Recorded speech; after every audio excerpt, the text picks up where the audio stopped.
Olá, estamos dando início a mais um programa Debates Le Monde Diplomatique Brasil, uma iniciativa do jornal Le Monde Diplomatique Brasil, em parceria com a TV PUC, com o canal universitário e com a TVT, a TV dos Trabalhadores. Hoje nós vamos tratar de um tema especial, que é o financiamento público da ciência e da tecnologia. Um país, para se desenvolver, precisa apostar nesses campos, precisa investir na formação dos seus quadros técnicos, precisa ter laboratórios e precisa destinar uma parte importante do seu PIB, da sua riqueza, para investir nessa área. Alguns países fazem isso, o Brasil já fez melhor. E para discutir essas questões e as implicações que isso tem, nós estamos convidando dois especialistas nessa área. Eu quero apresentar inicialmente para vocês o Odair Furtado.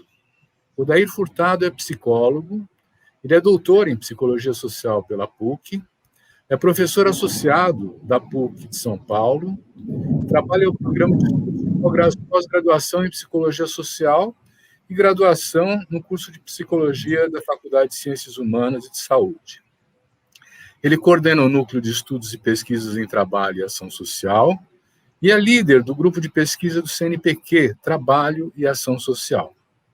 Ele atua na área de psicologia social, com ênfase em processos grupais, compromisso social, dimensões subjetivas da realidade, produção de sentido, principalmente tratando de temas de relações de trabalho, emprego, desemprego, formação, qualificação.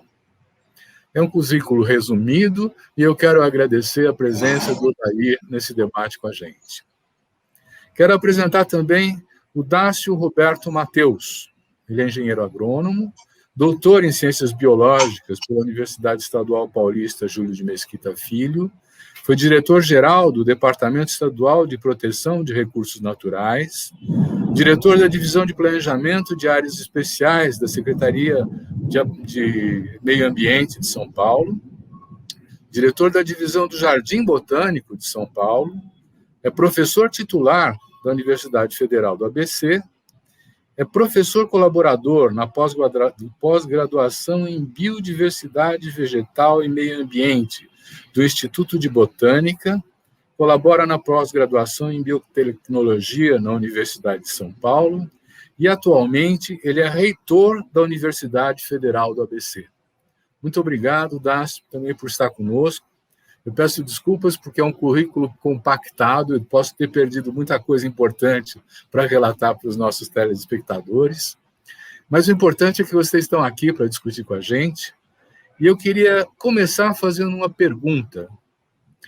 Para que serve o financiamento público para ciência e tecnologia?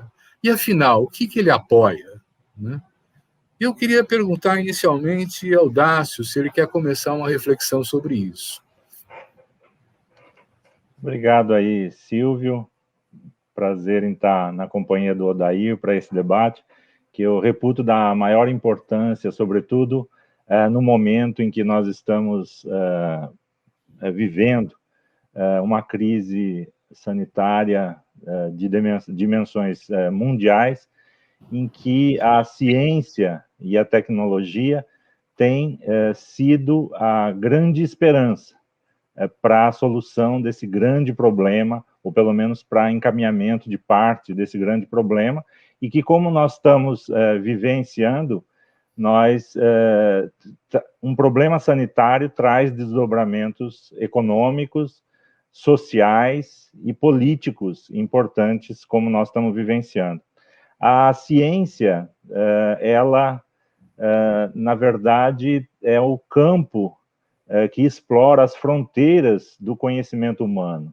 Então, é através da ciência, da pesquisa científica, que nós vamos avançando no conhecimento humano que temos tanto no que diz respeito às ciências naturais, ou seja, aos fenômenos naturais, mas também às ciências sociais, aos fenômenos sociais, que são fundamentais esse entendimento para que a gente possa estar produzindo condições de qualidade de vida para toda a população e melhorando as nossas relações, tanto com a natureza, ou seja, com o meio ambiente que nós vivemos, também entre as nações, entre as pessoas, na medida em que avançamos na superação de preconceitos, na superação de mitos, muitas vezes criados para explicar fenômenos que antes não entendíamos, e que a partir do conhecimento científico e da produção desse conhecimento, a gente avança, melhorando, diminuindo a nossa ignorância, né, sobre a nossa própria existência e sobre o mundo que nos rodeia, e também, a partir daí, produzindo respostas melhores para a solução dos nossos problemas. Então, a ciência é importantíssima sob esse aspecto. A tecnologia que media hoje a nossa conversa, que nos possibilita, eu no interior de São Paulo, vocês na capital, estarmos conversando, partiu de conhecimento científico, da eletrônica básica, da computação, para podermos chegar nessa tecnologia que hoje tem sido tão vital para as nossas relações e para o nosso desenvolvimento. E essa ciência, que a princípio começa sem saber muito bem qual resultado vai se alcançar, ou seja, porque nós estamos no limite do conhecimento, nós não sabemos necessariamente na pesquisa científica, de antemão, qual é o resultado que vamos ter, porque estamos descobrindo as novidades. E é óbvio que essas questões, de pronto, não interessam ao mercado, não interessam aos agentes de mercado, às empresas e tudo mais, que buscam comercializar seus serviços, vender serviços, vender produtos, e a ciência em estado bruto, no estado emergente, ela ainda não tem essa aplicação que o mercado ou a sociedade possa esperar dela. E é fundamental que, em especial neste momento, o investimento público, então, é vital para que a gente possa estar garantindo o desenvolvimento científico. É a sociedade como um todo que financia o desenvolvimento científico na sua nascente, nos seus primeiros passos, em todas as áreas das ciências naturais, das ciências sociais e das tecnologias também, porque as tecnologias, elas iniciam ainda com muitas incertezas, já com perspectivas de aplicação, mas não necessariamente com uma perspectiva de uma atividade lucrativa, mas ela é fundamental. Veja a vacina. A vacina, em tempo recorde, desenvolvida com o coronavírus, e que nós já vivenciamos o início da aplicação da vacina, foi desenvolvida num tempo recorde de 1 ano. Mas nós não começamos a discutir vacina no último ano.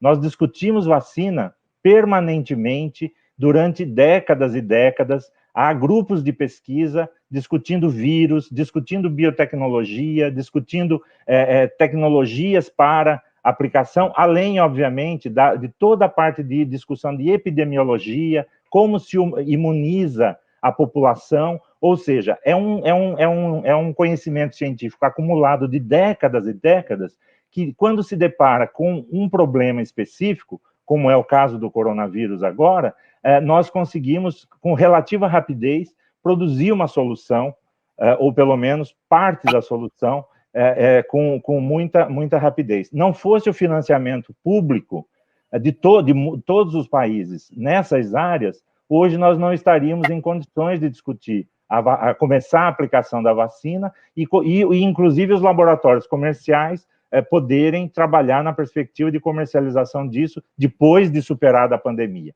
Eu acho que, neste momento exato, a vacina é um bem público, porque ela é derivada de um conhecimento público, financiado pelo poder público no mundo todo. Eu não estou falando no Brasil, no mundo todo.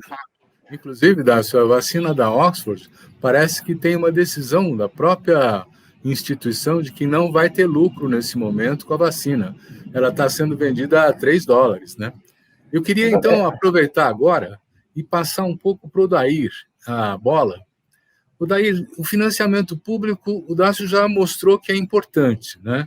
Eu juntei uns dados e a Coreia do Sul, por exemplo, investe 4,5% do seu PIB, Israel 4,9% do seu PIB em ciência e tecnologia, né?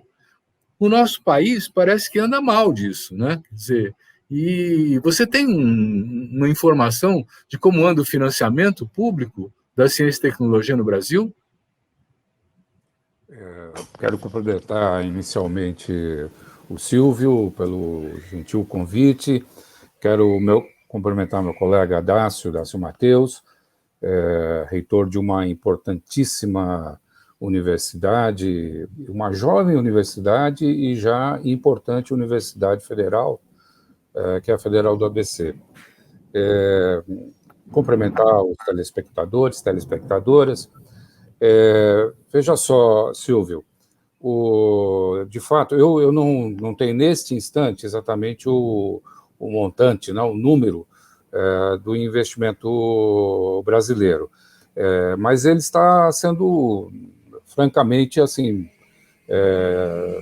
cortado, ele está sendo destruído de uma maneira assim muito perigosa.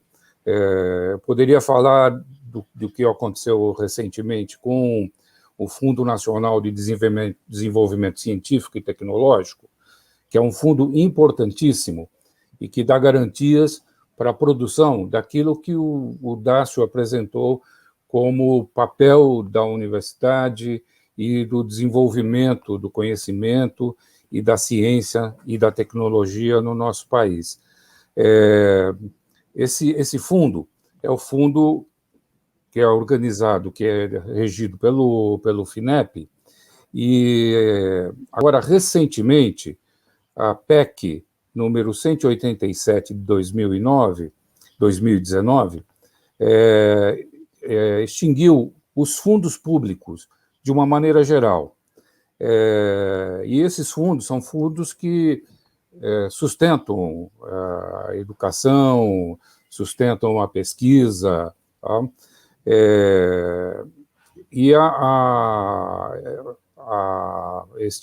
No Congresso se procurou separar e proteger este fundo. Então, a lei que foi aprovada procurou garantir o fundo e a liberação dos recursos. Entretanto, isto foi vetado pelo governo Bolsonaro e, além disso, os 5 milhões de recursos que estariam disponíveis por essa PEC aprovada, 90% deste fundo está com reserva de contingência. 90%. Tá? Então, esse é um exemplo da circunstância que rege o financiamento de uma atividade que é vital para esse país. Tá? A educação, como todo, o Ministério da Educação, teve 1 bilhão de contingenciamento. Tá? Isso vai afetar profundamente todas as áreas. A CAPES, por exemplo, que é o setor de fomento do ensino de pós-graduação, é duramente atingida por isso. Tá? Com isso, perdemos as bolsas, perdemos o investimento e o financiamento daquilo que é a função básica da pós-graduação no Brasil. Eu preciso deixar claro isso para o nosso telespectador, que o Brasil tem uma condição que é uma condição peculiar. Ó. Nós não temos grandes institutos de pesquisa. Se você compara isso com países como a Alemanha, como os Estados Unidos, como a França, como a Inglaterra, ó, que tem, tanto do ponto de vista privado quanto do ponto de vista público, grandes institutos de desenvolvimento de pesquisa e conhecimento. Tá? No Brasil, isso funciona prioritariamente dentro das universidades e dentro das universidades públicas. Tá? Portanto, são os laboratórios dessas universidades, são os próprios institutos das universidades, tá? que desenvolvem conhecimento no país. Então, essa estrutura da universidade pública, tá, juntando as universidades federais principalmente, e as universidades estaduais, a USP, aqui em São Paulo, por exemplo, domina 30% da produção científica no país. Assim, é uma condição de produção muito importante. Tá? Unesp, a Unicamp e a USP, do ponto de vista de estruturas estaduais, tem uma importância muito grande no desenvolvimento da pesquisa no país. E as universidades federais, as grandes universidades, a Universidade Federal do ABC é uma, São Carlos é outra, a de Minas Gerais, a do Rio de Janeiro, tá? Enfim, são muitas universidades espalhadas pelo país. A responsabilidade dessas universidades, além do ensino, né, que é uma função básica, é a de desenvolver conhecimento. Foi dessas universidades que saem as garantias para se desenvolver tecnologia para o pré-sal, por exemplo. A exploração de petróleo e a autonomia, tá, energética no país dependeu de pesquisas realizadas dentro das nossas universidades. Tá? A construção da Embraer e o desenvolvimento de tecnologia aeronaval aérea, desculpem, é vital para o desenvolvimento tecnológico do país. Foi desenvolvido dentro da Universidade Brasileira. Tá? E agora, neste momento, nós vivemos uma situação que o Dácio mencionou, que ela é também bastante importante. Tá?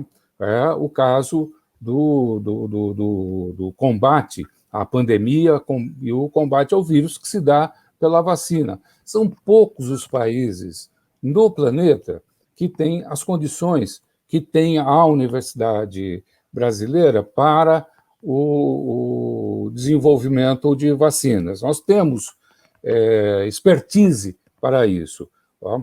A vacina que vem de Oxford está vinculada às universidades brasileiras. A Unifesp tem desenvolvido pesquisas para dar garantias para isso. Tá? O Instituto Butantan, tá? No caso da vacina chinesa. E, nos dois casos, nós temos condições de garantir autonomia de fabricação da vacina no nosso país.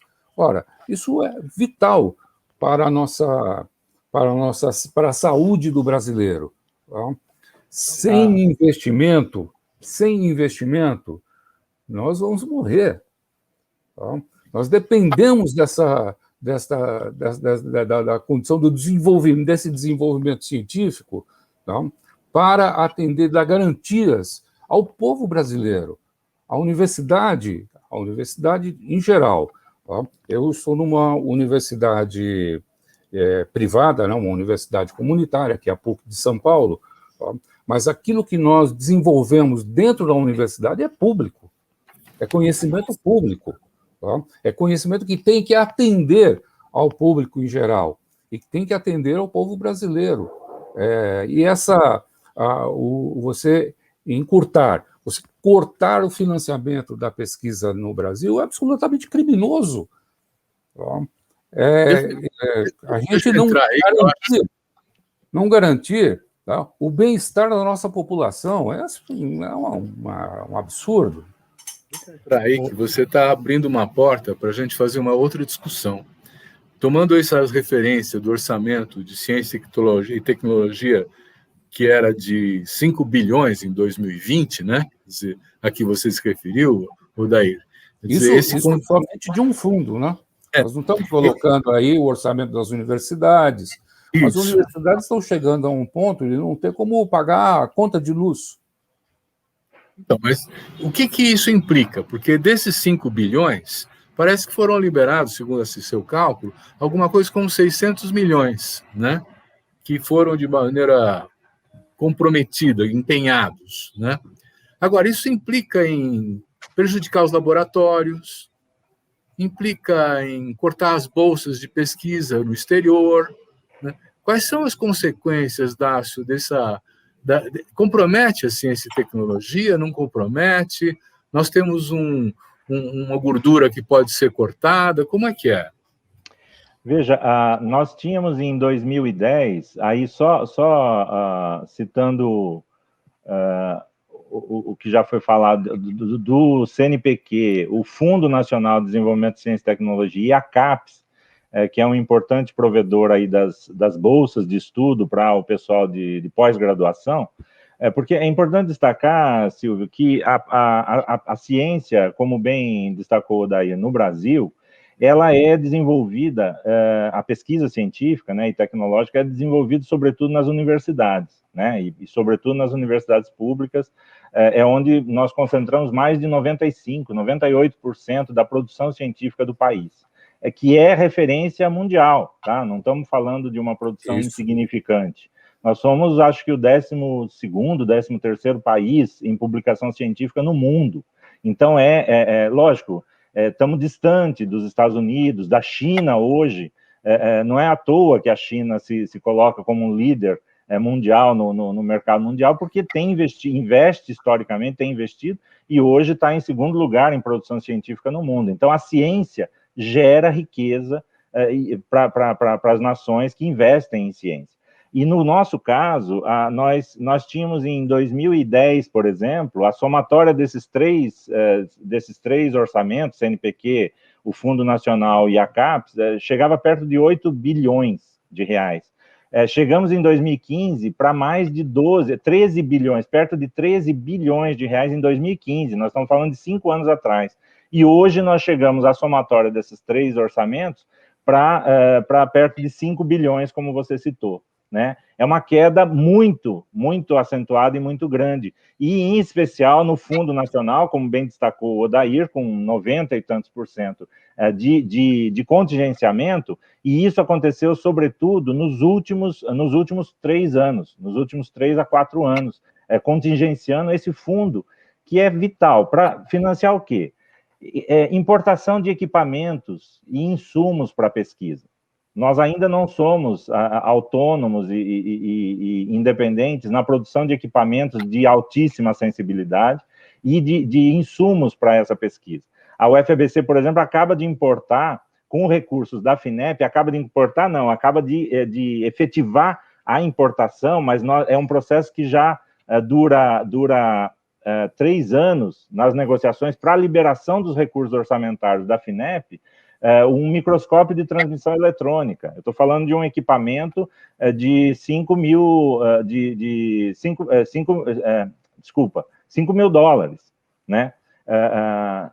5 mil dólares não, 5 milhões de dólares, né? Então, é um equipamento de altíssimo custo. É lógico que não vai ficar só sob uso da UFABC, nós estamos colocando isso em regime de multiuso de várias instituições no estado de São Paulo, numa rede de utilização, a gente racionaliza isso também, e vamos abrir isso para uso, inclusive, de empresas que tenham necessidade. Não justifica ter um equipamento desse numa empresa, mas justifica num centro de pesquisa que trabalhe com materiais, por exemplo, e disponibilizar para toda uma rede de laboratórios que façam uso disso. Então, nós demoramos 4 anos, 5 anos para uma importação de um orçamento já aprovado lá há 4 anos atrás. Nós liberamos no ano passado, nós conseguimos liberar e efetivar essa importação. O projeto de lei 135 aí que ele criou duas figuras importantes, né? Primeiro, transformar o Fundo Nacional de Desenvolvimento Científico e Tecnológico num fundo financeiro.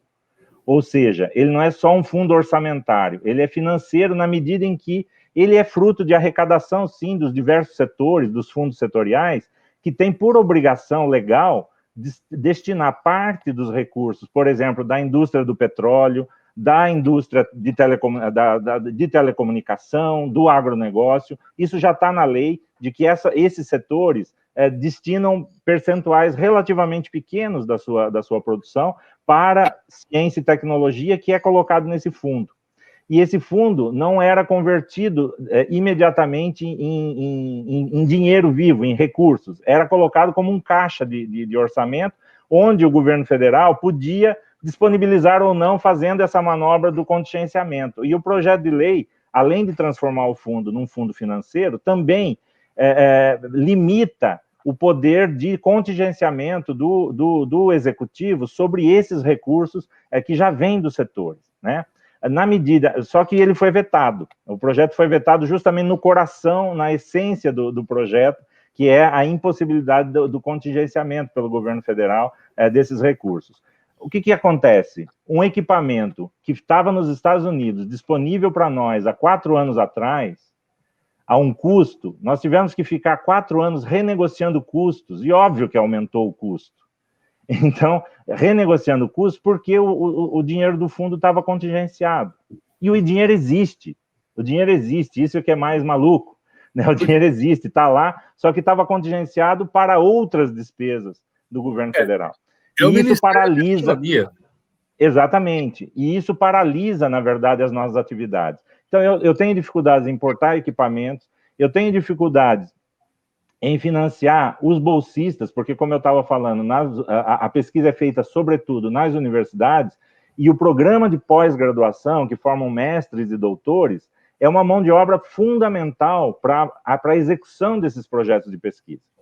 São os nossos docentes que orientam, mas cada docente orienta 3, 4, 5 projetos de pesquisa simultaneamente.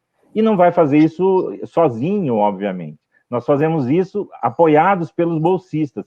E as bolsas, Silvio, são para a sustentação desses alunos e alunas para que possam se dedicar a essas atividades. E nós estamos falando de R$2.000 para bolsas de mestrado e R$4.000 para bolsas de doutorado. É ridículo, é ínfimo o valor para a manutenção de um cientista no nível de um doutor e de um mestre que nós produzimos. Na medida em que não temos esse financiamento, a fuga de cérebro é o próximo passo. A moçada está indo para o exterior para se formar, se especializar, lá encontra mais amparo. Mas eu queria trazer para a discussão o tema da relação das empresas com o fundo e com a pesquisa, né? Esse Fundo Nacional de Desenvolvimento da Ciência e Tecnologia, ele é alimentado também pelas empresas, né? Pelo esse percentual que o Dácio mencionou. E a gente sabe, por exemplo, que a Confederação Nacional da Indústria está fazendo toda a pressão para desbloquear o fundo contra o interesse do Ministério da Economia, porque eles querem o dinheiro do fundo para continuar fazendo o seu plano de persuasão de pesquisa também, as empresas, né? Então, eu queria levar para o Odair essa questão. Como é que você vê a relação do público e do privado na pesquisa, Odair, na ciência e tecnologia? Nós temos que... Essa questão é uma questão importante e, ao mesmo tempo, ela é delicada. Em tese, essa sinergia entre a empresa e o centro de pesquisa, no caso, a Universidade Brasileira, como o Dácio falou, prioritariamente a universidade pública. A pesquisa na universidade privada ela é residual. Nós temos importantes centros de pesquisa, a minha universidade é um deles, mas, evidentemente, é lá na universidade pública que está mais de 90%, como disse o Dácio, né? Portanto, é uma relação entre o público e o privado que se estabelece aí. Então, nós sabemos, isso aqui já foi dito, que essa capacidade de pesquisa e de solução existe no Brasil. Esse país é um país importante, 10ª economia do planeta, tá?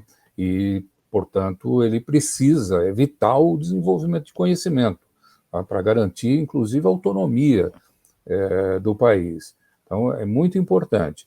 E há uma sinergia, portanto, em relação àquilo que é desenvolvido, né, economicamente e pelo campo empresarial. Tá? O Dácio, além de ser reitor dessa importante universidade, ele tem uma especialidade que é vital para esse país, tá? Que está ligado ao próprio a questão central da nossa economia, que é o setor agrário.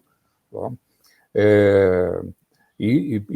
O desenvolvimento, esse desenvolvimento tecnológico para garantir a produtividade do setor agrário é bastante pesquisado, talvez seja a maior produção científica que nós temos no país, tá?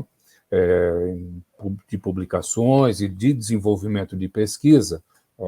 E isso atinge todos os setores, não? Enfim, ela é bastante importante. Então, essa sinergia é vital. No caso da indústria, é a mesma coisa. Eu havia citado aqui o desenvolvimento da tecnologia para o pré-sal. Então, essa relação entre a Petrobras e a Universidade Brasileira foi bastante importante para o desenvolvimento dessa tecnologia. Mas vai muito além. Tá? Aí que está o problema da maneira como funciona o país e das questões que estamos vivendo no presente momento. Porque o desenvolvimento, vamos dizer assim, o desenvolvimento tecnológico, lato sensu, se eu pensá-lo assim em termos mundiais, ele se dá fundamentalmente nos países mais ricos, que têm mais capacidade de investimento. E as empresas que desenvolvem e que apoiam o desenvolvimento desse conhecimento estão nesses países. Tá? Então, a nossa relação é uma relação periférica. Tá? Então, pense na indústria química, na indústria de medicamentos. Tá? É mais raro sair daqui uma patente de medicamento, acontece, mas é mais raro sair daqui do que sair da Inglaterra, do que sair da Alemanha, do que sair dos Estados Unidos e agora na China. Tá? E, portanto, nós recebemos essa patente pronta.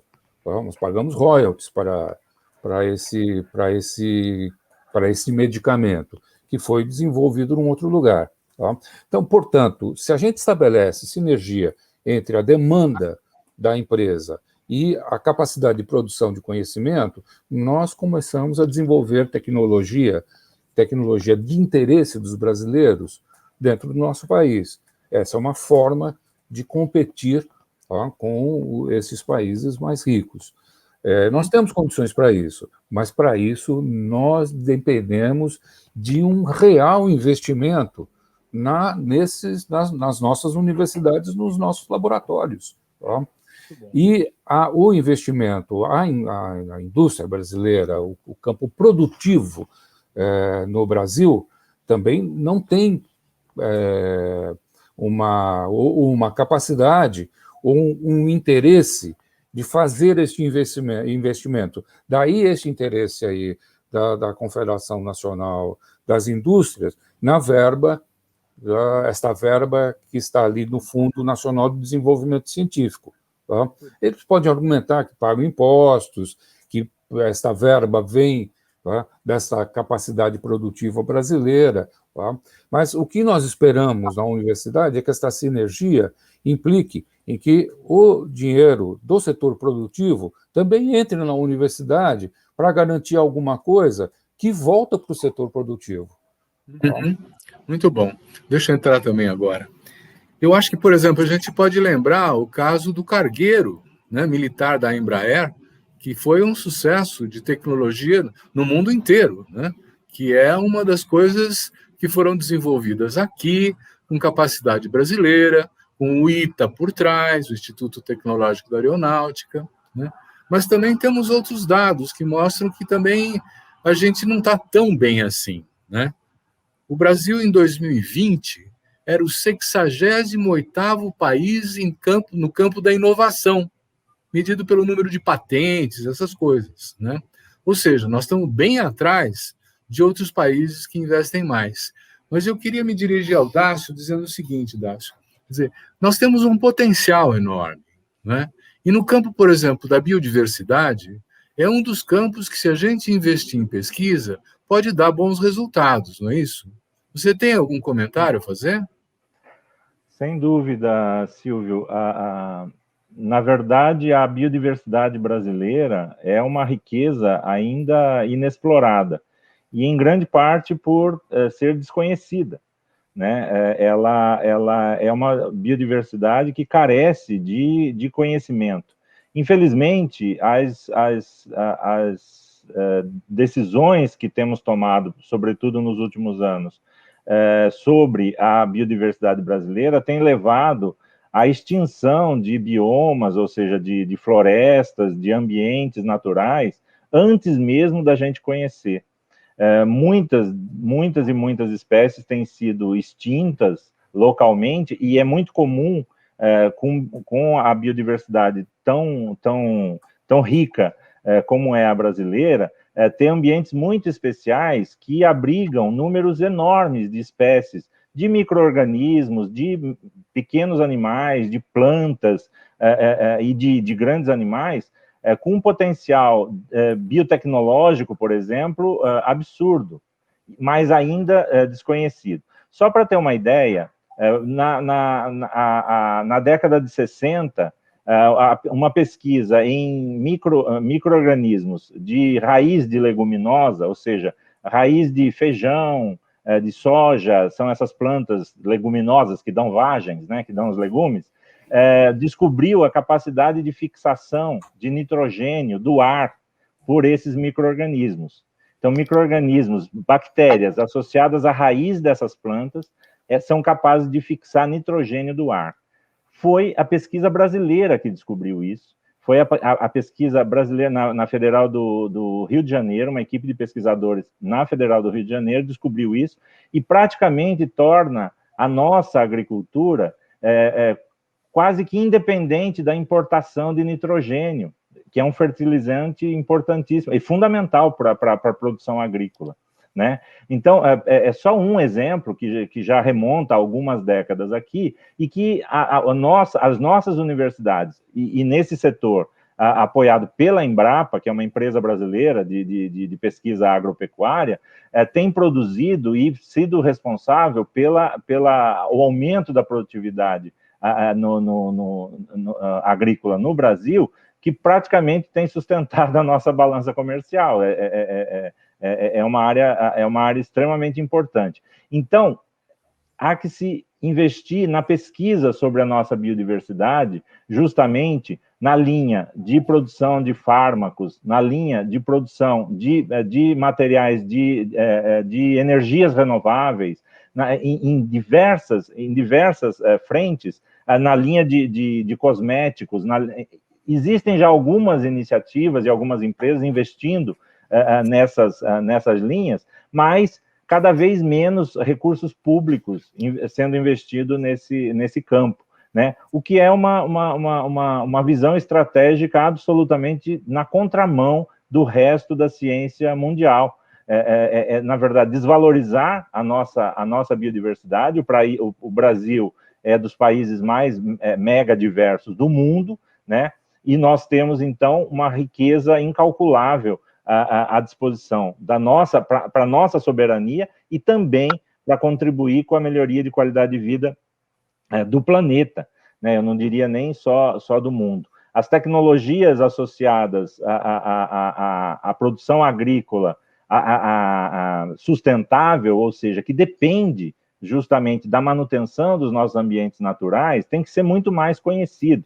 Para ter uma ideia, mais de 60% da produção de alimentos depende de polinização, ou seja, da presença de abelhas no ambiente, que vivem em ambientes naturais e que promovem a produção agrícola no país.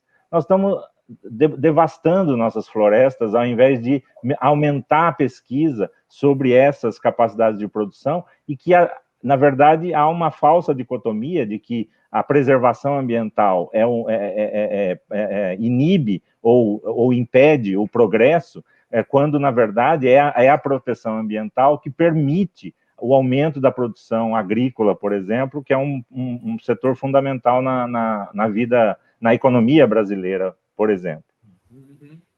Eu quero trazer para cá uma fala do presidente Bolsonaro, né?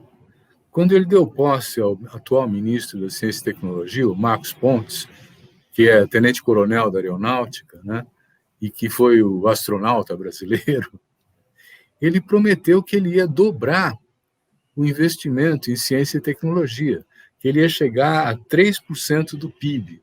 Está, declarações foram registradas.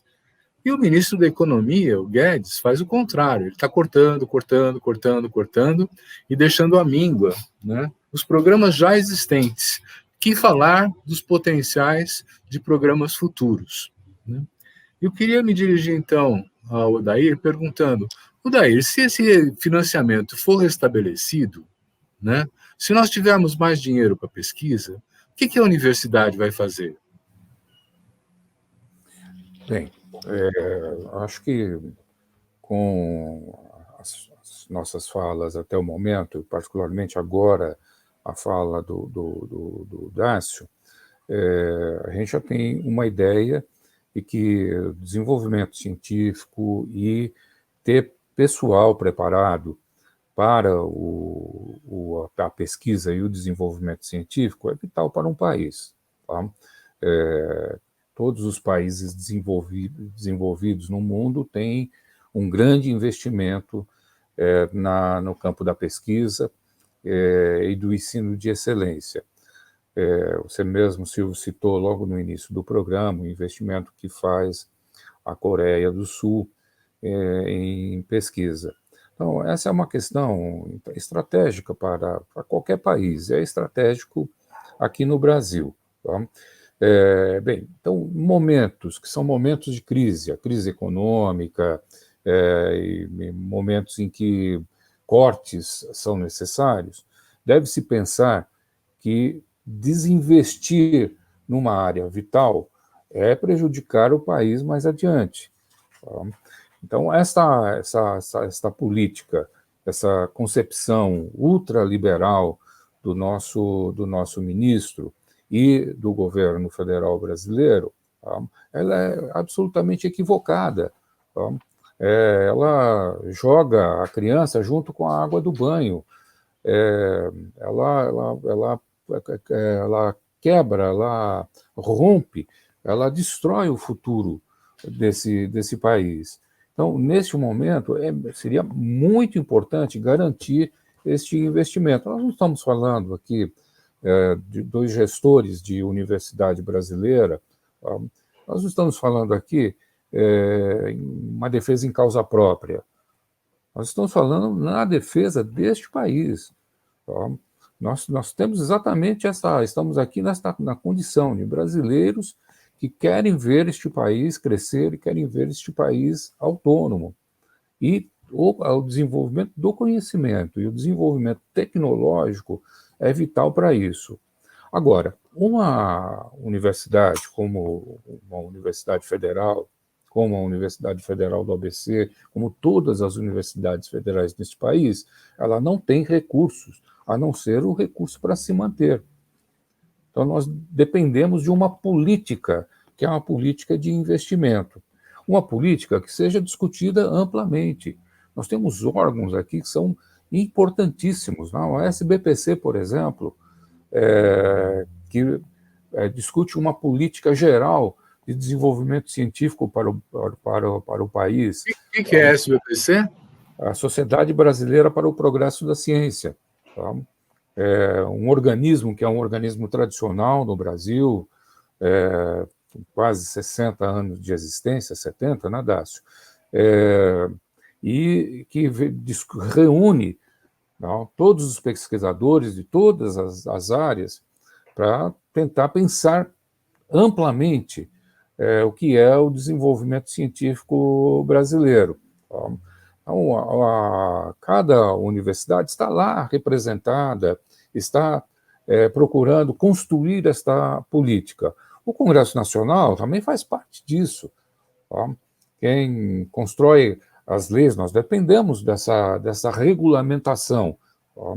De como é aplicado aquilo que é o recurso público brasileiro. Tá?